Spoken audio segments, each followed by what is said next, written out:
Damir Nedić je kragujevački pjesnik koji je gostovao već na festivalu Poligon i objavio zbirku Nešto si zaboravio, iz koje ću pročitati pjesmu Dragi tata.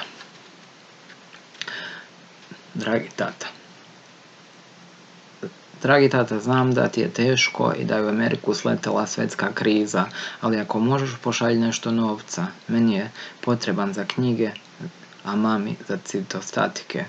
Dedu su jučer odnijeli u zatvor zbog zloupotrebe službenog položaja. Po novom zakonu seljak je službeni položaj.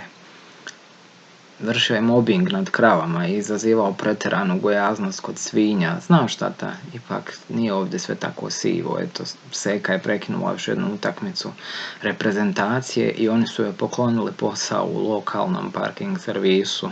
Ja sam se zaljubio u poznatu klaberku i starletu iz Smedereva. A bila je i velika proslava povodom 10 godina demokratije.